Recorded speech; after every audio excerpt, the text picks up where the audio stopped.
বেগুনটা কেটে নেব, নিয়ে আজকে রুটির সঙ্গে, আজকে ঘরে কিছু নেই, খালি বেগুনই আছে। আজকে রুটির সঙ্গে ছেলেদের করে দেবো নাস্তা। বেগুনটা এইভাবে কেটে নেব। এর মধ্যে এক একটা করে আমি রসুন ঢুকিয়ে দেবো।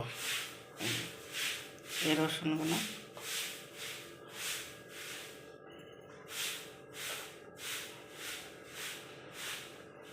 ঢুকিয়ে দেবো।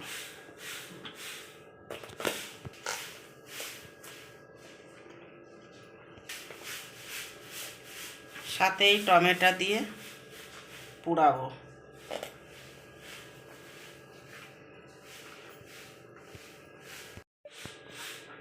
সাথে একটু সাদা তেল বেগুনের গায়ে ভালো করে মেখে নেব, তাহলে বেগুনের চুচাটা উঠতে সুন্দর হবে।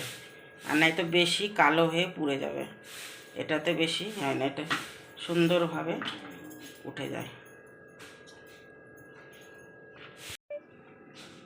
আমি এক একটা করে বসিয়ে দেবো।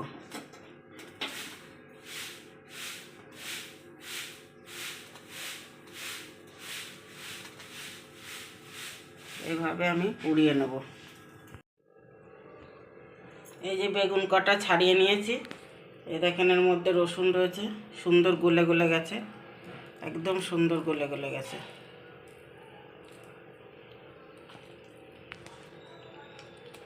এখন এই বুটা দুটো ফেলে দেবো, বুটা দুটো খেতে খুব ভালো লাগে।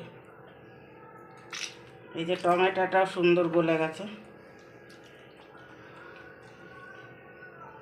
লবণ, একটা শুকনো লঙ্কা পুড়িয়ে নিয়েছি। এই খাওয়াগুলো আমাদের ঠাকুমার আমলে খুব ভালো, ভর্তা ভাজা, এই মাখামুখো। এখন আমাদের ছেলেরা এইসব খাবার। শুকনো লঙ্কাটা করে নিলাম, কিছু কাঁচা লঙ্কাও দিয়ে দিচ্ছি, কিছু ধনের পাতাও দিয়ে দিচ্ছি, কিছু পেঁয়াজের ভাগটা একটু বেশি দিয়েছি, ভাজা বাদাম দিয়ে দেবো কটা।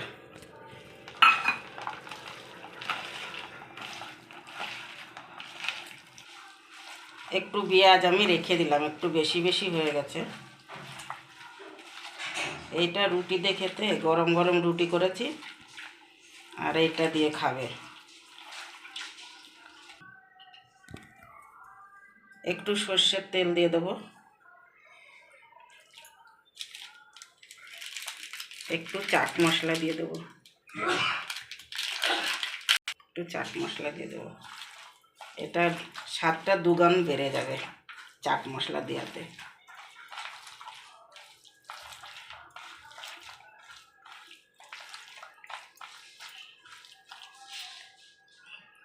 কাঁচা লঙ্কা থাকবে, আর রসুন সিদ্ধ থাকবে, আর বেগুন, আর কি লাগবে। হেবি সুন্দর হয়েছে খেতে, মনে হচ্ছে খেয়েই যায়, এত ভালো টেস্ট হয়েছে। এর মধ্যে চাইলে আপনারা একটু লেবু দিতে পারেন, কিন্তু টমেটোটা টক থাকে, লেবু দেওয়া লাগে না।